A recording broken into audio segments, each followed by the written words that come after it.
और ये पूरी जिंदगी लगाकर उस अंग्रेज ने 3 खंड लिखे और प्रमाणित किया। कुछ दिन पहले जो राजद का बहुत सेकंड नंबर का बड़ा नेता था, वो राजपूत था, बिहार का प्रोफेसर, उसका नाम मुझे याद नहीं आता अभी, उसने लेटर लिखा नीतीश कुमार को। उसमें 3 मांगे उसने की कि ये 3 काम आप करो। उसमें एक तीसरे नंबर का काम उसने लिखा कि बुद्धा का अक्षय पात्र अफगानिस्तान में रखा हुआ है, वो आप लेकर आइए। राजपूत आदमी को बुद्धा का अक्षय पात्र लेकर लाने की बात कहने की क्यों जरूरत पड़ी? और अभी जो उपसभापति है राज्यसभा में, एक किसान बिल पास करने की कंट्रोवर्सी आई है, हरवंश ऐसा कुछ तो भी, हरवंश सिंह ऐसा कुछ तो भी नाम है उसका, वो भी राजपूत है। और उसने कहा कि मैं ऐसा झूठा काम नहीं करने वाला आदमी नहीं हूं, मैं तो बुद्धा का मानने वाला आदमी हूं। वो दूसरे का भी नाम ले सकता था कि गांधी बहुत ईमानदार थे, मैं गांधी का अनुयायी हूं, उसने ये नहीं कहा।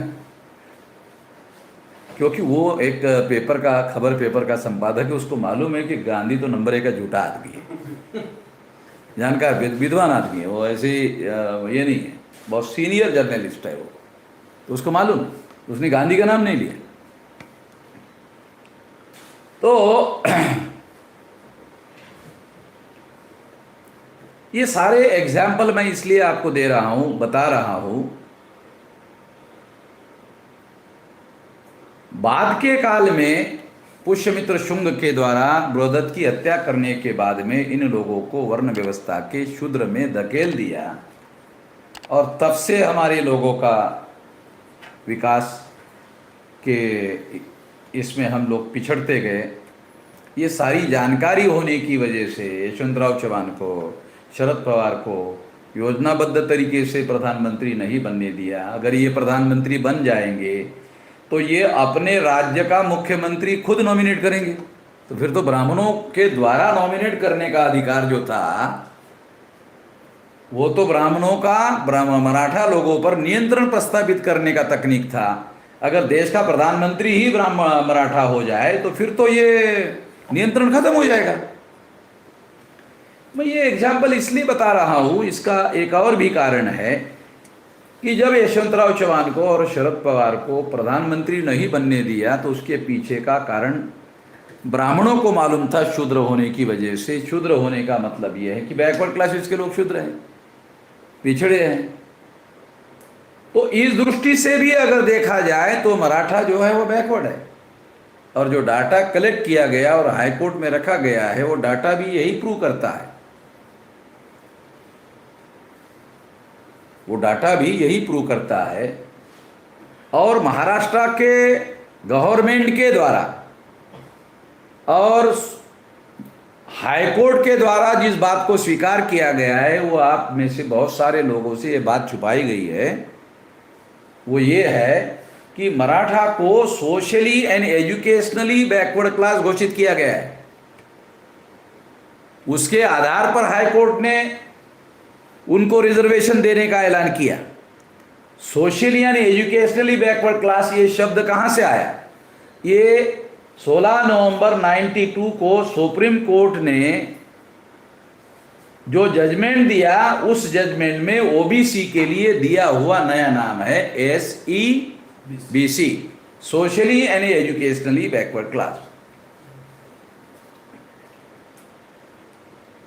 इसका मतलब यह है कि बैकवर्ड क्लास में शामिल किए बगैर मराठा जाति के लोगों को रिजर्वेशन नहीं दिया जा सकता, और इस वजह से वो रिपोर्ट तैयार किया गया, हाई कोर्ट के द्वारा निर्णय दिया गया, अब ये सुप्रीम कोर्ट में गया। अब उस सुप्रीम कोर्ट में जाने के बाद दूसरे सवाल खड़े हो जाएंगे कि एक सिंगल जाति को ओबीसी से अलग करके एक सिंगल जाति को अलग से ओबीसी का रिजर्वेशन दिया जा सकता है या नहीं दिया जा सकता। तो कॉन्स्टिट्यूशन में या सुप्रीम कोर्ट ने आज तक किसी एक जाति को बैकवर्ड अलग करके रिजर्वेशन नहीं दिया गया। इसलिए मेरा ऐसा मानना है कि ये एक बहुत बड़ा ड्रॉबैक है कि अकेले मराठा जाति के लोगों को सुप्रीम कोर्ट के द्वारा रिजर्वेशन दिया जा सकता है कि नहीं दिया जा सकता, एक नया कॉन्स्टिट्यूशनल मामला खड़ा हो जाएगा।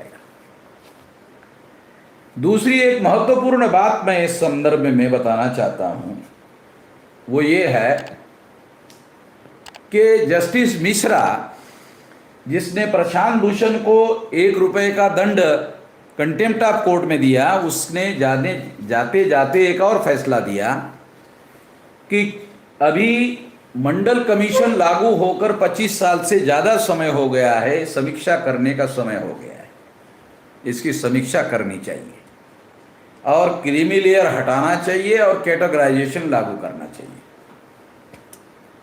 ऐसा उसने फैसला दिया और ये फैसला कहा कि 9 जज बेंच जो है सुप्रीम कोर्ट का, मंडल कमीशन का 9 जज बेंच था, तो ये अभी अगर फैसला करना है तो हमारा 5 जज बेंच है, इसको ये फैसला करने का अधिकार नहीं है, तो बड़ा बेंच बनाना पड़ेगा, 9 जज या 11 जज का बेंच बनाना पड़ेगा और 11 जज के बेंच को इसका फैसला उसने रेफर कर दिया कि बड़े बेंच में, संवैधानिक पीठ में ये मामला लेके जाया जाए और फैसला किया जाए।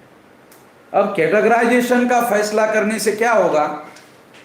केवल मराठा जाति के लोगों को रिजर्वेशन मिल सकता है, ऐसा मेरा मानना है, वो कैटेगराइजेशन के द्वारा।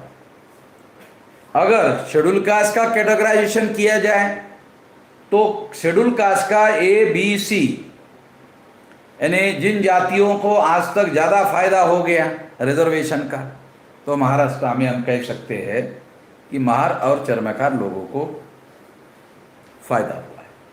अब उनके संख्या के अनुपात में पूरा भरा नहीं गया, मगर ज़्यादा फायदा उनको हुआ है।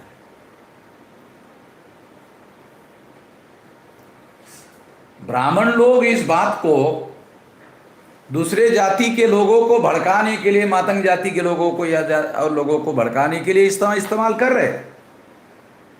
तो कैटेगराइजेशन से B ग्रेड में या B विभाग में मातंग या और कुछ जातियों को मिलाकर एक एनेक्चर बनाया जा सकता है।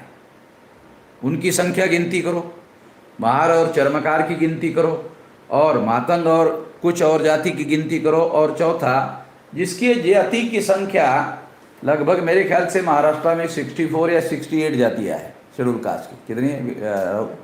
59 है।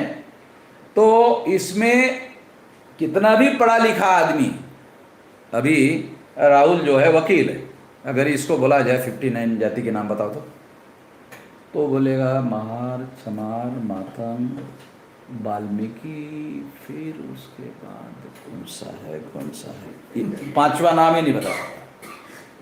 शेड्यूल कास्ट का होकर भी नहीं बता सकता।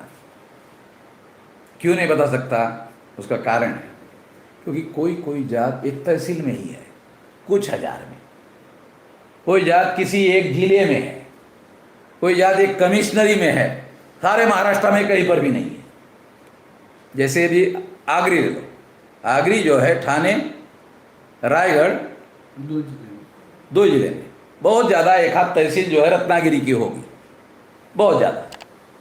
तो इस तरह से एक तीसरा गढ़ बनाया जा सकता है, माइक्रो वाला, जिनको चपरासी की भी नौकरी मिली कि नहीं मिली पता ही नहीं ये रिजर्वेशन में। तो अगर कैटेगराइजेशन करने से क्या होगा? हर कैटेगराइजेशन की संख्या में गिनती करो और उस गिनती में अगर मान लो 13.5% शेड्यूल कास्ट का रिजर्वेशन है, तो उनकी जितनी गिनती है उसके हिसाब से उनको दे दो। मातंग और तत्सम जाति उनकी गिनती उनको दे दो। सुलभा ब्रह्म समाज विज्ञान वालों ने ये आंकड़े पब्लिश किए थे कि 2.25% मातंग जाति के लोग हैं, वो कहते 8% है। तो मेरा ये कहना है वो तो आंकड़े गलत है, या हो सकता है कांग्रेस के लोगों ने उनको या बीजेपी के लोगों ने उनको कहा कि 8% है। अगर आप सिंधुदुर्ग में जाओ, रत्नागिरी में जाओ, या रायगढ़ में जाओ, या इस इलाके में जाओ, इस इलाके में मातंग जाति की लगभग संख्या नहीं है। मातंग जाति की संख्या नांदेड़, परभनी, तो वहाँ एक कैसी सिचुएशन है, वहाँ 2-4 महार लोगों के घर, बाकी सारी 200, 300, 400 घर जो है मातंग जाति के। ये जो बेल्ट आता है ये सारा इधर अकोला तक आता है, वाशिम तक आता है, और इधर उस्मानाबाद से सोलापुर आता है, फिर सातारा में आता है, पूना में आता है, फिर कोल्हापुर में फिर कम हो जाता है। बॉम्बे में जो मातंग जाति के लोग हैं वो मराठवाड़ा से माइग्रेटेड लोग, बॉम्बे कोस्टल एरिया है, वहाँ है नहीं। तो ऐसे कुछ जिले हैं महाराष्ट्र में, 36 जिले में 8-9 जिले से ज़्यादा जिले नहीं जहाँ उनकी संख्या है, तो वो 2.25% है। मगर अगर उनको मैं जो आंकड़े दे रहा हूँ सुलभा ब्राह्मण नाम के साथ बता रहा हूँ, 2.25% महाराष्ट्र में चर्मकार, 2.25%, 8% महार, क्योंकि वो हर गांव में मिलेंगे, महाराष्ट्र के हर गांव में मिलेगा। तो इस तरह से, और कुछ एरिया, कुछ इलाका जैसे भंडारा है, गोंदिया है, तो लगभग एक जाति की ही संख्या वहाँ पर मिलती है। तो इस तरह से बड़े पैमाने पर संख्या है। तो मैं ये बात, कैटेगराइजेशन की बात जो है शेड्यूल कास्ट में लागू करने से क्या होगा, उनकी संख्या गिनती करो, उस संख्या के अनुपात में उनको दे दो। इसके फायदे क्या है, ये बाबा साहब अम्बेडकर ने संविधान में जो सामाजिक न्याय शब्द प्रयोग किया, वो क्या किसी एक जाति विशेष के न्याय साथ न्याय करने के लिए नहीं किया ना, सब लोगों के साथ न्याय करने के लिए लिखा है। तो दूसरों को अगर न्याय नहीं मिल रहा है तो उसको न्याय करने का तरीका ढूंढना जो शासन करने वाले लोग हैं उनकी जिम्मेदारी बनती है। तो ये कैटेगराइजेशन इसका उपाय है, सामाजिक न्याय करने का उपाय कैटेगराइजेशन है। तो कैटेगराइजेशन और क्रीमिलेयर एक साथ लागू नहीं किया जा सकता, क्रीमिलेयर खत्म करना पड़ेगा। अगर आपने कैटेगराइजेशन लागू किया तो क्रीमिलेयर लागू नहीं कर सकते। अभी रोहिणी कमीशन का जो रिपोर्ट है, अगर आप सुनकर हैरान हो जाओगे, रोहिणी कमीशन में 2-4 जाति के लोग हैं ओबीसी के जो IAS, IPS, IRS अधिकारी में है, 3743 में, और जो 5 प्रकार के लोग हैं ओबीसी में, सबसे निचले पायदान पर कौन है, नोमिडिक ट्राइब है। हैरान करने वाली बात है, जिन्होंने ये लिस्ट बनाई उन्होंने नोमिडिक ट्राइब के लोगों को ओबीसी की लिस्ट में डाल दिया। कितने अन्याय करने वाली बात है। मंडल कमीशन के लोगों ने नोमिडिक ट्राइब शब्द उनके साथ जुड़ा, जिसको हम लोग भटके बोलते हैं महाराष्ट्र में। उनका महाराष्ट्र का फेमस क्या नाम है, भटके। सारे देश का नाम क्या है, घुमंतु। बंजारा, बंजारा क्या, बंजारा का क्या मतलब, घुमक्कड़। बंजारा शब्द का अर्थ है घुमक्कड़, घूमने वाला, एक जगह रहने वाला नहीं। तो ये उन्होंने उसको वहां डाल दिया ओबीसी की लिस्ट में, बहुत गलत काम किया। तो इसकी सेपरेट कैटेगराइजेशन होना चाहिए, जैसे महाराष्ट्र में किया गया। दूसरा NBC, अब गांव में बाल काटने वाला एक घर होगा, 2 घर होगा बहुत ज्यादा आमतौर पे, कुम्हार होगा, लोहार होगा, है नहीं, एक एक घर के लोग होते हैं। मैं गांव का रहने वाला इसलिए बता रहा हूं, हमारे गांव में एक एक घर ही है, और वो भी फिर कुछ दिन के बाद पता चलता कि वो गांव को छोड़ के चला गया। हाँ, ऐसा भी हो रहा है, क्योंकि वो कुछ मिल नहीं रहा है, क्योंकि वो पुराना सिस्टम जो है काम नहीं कर रहा है। तो उनकी संख्या भी अल्प है, इसलिए राजनीति में उनका इंपॉर्टेंस नहीं है।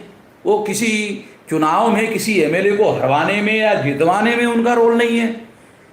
जिस जाति का किसी को हरवाने में या जितवाने में रोल नहीं होता है, उसके तरफ राजनीतिक लोग इतने होशियार है, उसकी तरफ ध्यान नहीं देते। मगर सामाजिक न्याय अगर अमल करना है तो शासन करने वाले लोगों को, अगर देश महान बनाना है, देश महान तो तभी बनेगा जो देश के रहने वाले लोग महान बनेंगे, तभी देश महान बनेगा। सिंपल तरीका है देश को महान बनाने का, देश में रहने वाले लोगों को महान बनाओ। और महान कितना, मिनिमम कितना महान बनाओ श्रीमान, मिनिमम कितना? Tax payer, income tax payer. America में, यूरोप में हर आदमी, अमेरिका में, यूरोप में हर आदमी टैक्स पेयर है। वो गवर्नमेंट वाला हो या प्राइवेट वाला हो, उसको शुक्रवार के शाम को 5 बजे घर में जाने के पहले उसको सैलरी मिलती है 5 दिन की, 2 दिन छुट्टी। वो 5 दिन का जो कमाया हुआ पैसा है वो 2 दिन में उड़ा देते हैं, फिर 5 दिन काम करते हैं। तो इस तरह से वो 5 दिन का जब सैलरी देते हैं तो डिडक्ट करते, इनकम टैक्स डिडक्ट करके। तो हमारा कहना क्या है कि उसको कितना महान बनाओ, वो इनकम टैक्स देने लायक बनाओ। अगर आपने भारत के, हम ये नहीं कह रहे उसको प्रधानमंत्री बनाओ, हम उसको ये कह रहे हैं कि उसको इनकम टैक्स देने लायक बनाओ। अगर इनकम टैक्स देने लायक बना देते हो तो 2.5 लाख का इनकम अगर है तो भारत में टैक्सेबल इनकम माना जाता है। तो इतना इनकम अगर उसका हो हर आदमी का भारत में, तो फिर वो इनकम टैक्स देने लायक हो जाएगा। अगर वो इनकम टैक्स देने लायक हो जाएगा तो चलो वो महान हो जाएगा, हम मान लेंगे चले वो महान हो गए, बस हो गई। तो इससे ज़्यादा करने की जरूरत नहीं। कम से कम वो अपना परिवार ईमानदारी से और इज्जत से चलाने लायक तो हो जाएगा, अपने बाल बच्चों को स्कूल में अपने पैसे से आधार पर पढ़ाने लायक हो जाएगा, अपना 2 कमरे का घर लेने लायक हो जाएगा रिटायरमेंट के बाद कम से कम। तो इस तरह से यदि इतना बनाया जाए तो वो, मैं आपको एग्जांपल के लिए बता रहा हूं कि वो बैकवर्ड क्लासेस का दूसरा वर्ग है एमबीसी, कुछ ही नहीं है। ये पुराने जो धंधे थे मट्टी के बर्तन बनाने के, प्लास्टिक आ गया तो उसकी डिमांड खत्म हो गई। पहले मैं रेल से चलता था तो कुल्हड़ से चाय पीता था, वो कुल्हड़ का चाय खत्म हो गया, अभी प्लास्टिक आ गया। अभी यहाँ भी, हमारे यहाँ भी अभी प्लास्टिक से चाय पिलाया गया, तो कुम्हार का धंधा खत्म हो गया। अब आधुनिकीकरण के नाम पर जो लोहार काम करता था, अब खेती वाले जो औजार है वो लोहार के पास जाने वाले हथियार अभी खेती में नहीं चलते, वो खत्म हो गए या खत्म होने की दिशा में है। तो मोस्ट बैकवर्ड क्लास की हालत तो मतलब ना उनका रिकॉग्नाइजेशन है, राइट तो उसके आगे रिकॉग्नाइजेशन नहीं है। जब रिकॉग्नाइजेशन नहीं तो राइट कहां से मिलेगा? First identification, then recognization, then right and then execution. चौथे स्टेज पर है इम्प्लीमेंटेशन। इतना जो डेमोक्रेटिक सेटअप में किसी काम को अमल करने का तरीका ये है। उसके बाद है ओबीसी। ये ओबीसी कौन है? ये किसान जाति है। मराठा कौन है? किसान जाति है। अब एक परिवार में मराठा के घर में मान लो 4 लड़के हो गए, 10 एकड़ जमीन है, अब वो मर गए, बाप 4 हिस्से हो गए, अब कितने रह गए? 2.5 एकड़ है। मैं मेरे गांव की बता रहा हूँ, मेरा गांव का अनुभव बात बता रहा हूँ। 2.5 एकड़ आ गया। अब वो 2.5 एकड़ वाले के घर में अगर मान लो 2 बच्चे हो गए, अब क्या करेगा? उसके मरने के बाद तीसरी चौथी पीढ़ी में, और चौथी पीढ़ी में तो मजदूर हो जाएगा।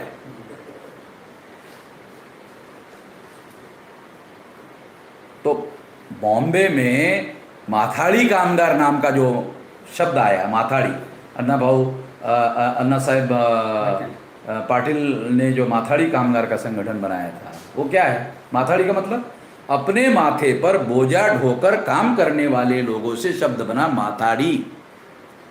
श्रीमान, बहुत सारे लोगों को शब्दों के अर्थ भी हमारे लोगों को, माथाड़ी का क्या मतलब है? अरे जो अपने माथे पर बोझा ढो, जैसे कुली होता है ना, अब डॉकयार्ड में सामान उठा करके निकालना है, जहाज से निकालना है। तो ये माथाड़ी कामगार जो है, तो ये कौन लोग हैं?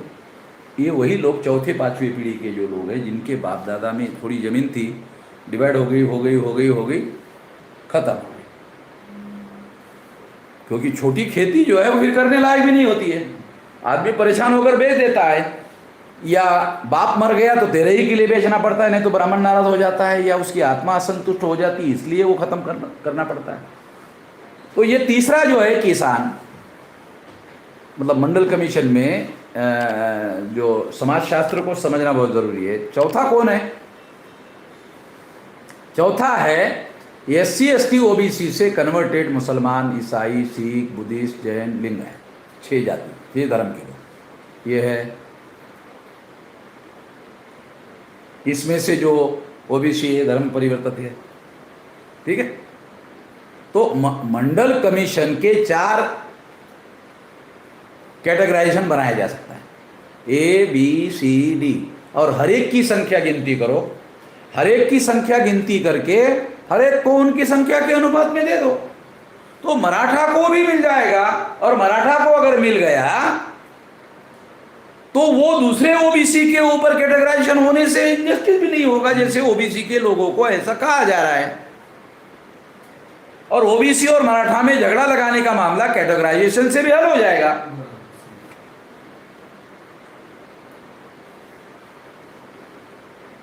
तो ये एक उपाय है, इस उपाय को आधार बनाकर ये लड़ाई जो है वो सुप्रीम कोर्ट में लड़ी जा सकती है।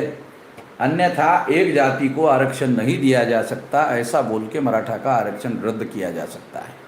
इसका कॉन्स्टिट्यूशनल बेस जो है वो मेरे पास जो जानकारी है और रिजर्वेशन के सुप्रीम कोर्ट के जजमेंट का अध्ययन करने के आधार पर मैं इस नतीजे पर पहुंचा, वो मैं बता रहा हूँ।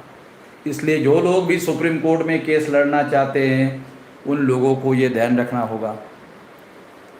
दूसरा, मराठा समाज के लोग अगर उनको आरक्षण चाहिए तो बैकवर्ड क्लासेस के लोगों के साथ रिलेशन बनाना चाहिए, वर्केबल रिलेशन, वर्किंग रिलेशन जो है वो बनाया जाना चाहिए। नहीं तो ये टकराव जो है फिर आगे भी बढ़ता रहेगा, और राजनीतिक लोगों को इसी टकराव का तो फायदा होता है, और वो फायदा लेने के लिए ऐसा करते हैं। तो ये काम हमको इस बात को ध्यान में रखते हुए करना चाहिए। ये जो भागवत का ये जो 10% रिजर्वेशन को स्थगिति नहीं दिया और मराठा आरक्षण को स्थगित दिया, ये संकेत है वो रिजर्वेशन टिकने वाला नहीं है। महाराष्ट्र सरकार ने जो 10% आरक्षण में मराठा को आरक्षण देने का मामला था, जैसे ही निर्णय मैंने पढ़ा, अगर मराठा ने उसमें शामिल होने का निर्णय अनाउंस किया कि हमें स्वीकार है, जैसे ही स्वीकार है सुप्रीम कोर्ट में मामला बनेगा। ये जो 2-2 जगह पर रिजर्वेशन नहीं दिया जा सकता, अगर आपको ये स्वीकार है तो फिर इधर रिजर्वेशन नहीं मिलेगा, तो रद्द हो जाएगा। तो ये जो संभाजी राजे ने अभी 2 दिन पहले बयान दिया कि ये हमें स्वीकार नहीं है, तो मुझे लगा कि हाँ, समझदारी से काम लिया गया है, सही काम लिया गया है। मगर राष्ट्रवादी कांग्रेस और शिवसेना ने मिलकर ऐसा फैसला किया, वो जो पेपर में अखबार में जो बयान दे के कारण बता रहे हैं वो कारण सही नहीं है, क्योंकि असली कारण उन्होंने छुपाने का काम किया है। क्योंकि वो उनको भी अंदर ये बात समझ में आ रही है कि शायद सुप्रीम कोर्ट में ये मामला टिकने वाला नहीं है, कल महाराष्ट्र में बड़ा बवाल खड़ा हो जाएगा, फिर अपने गवर्नमेंट के स्टेबिलिटी के सामने संकट खड़ा हो जाएगा, ये शायद एक मामला है।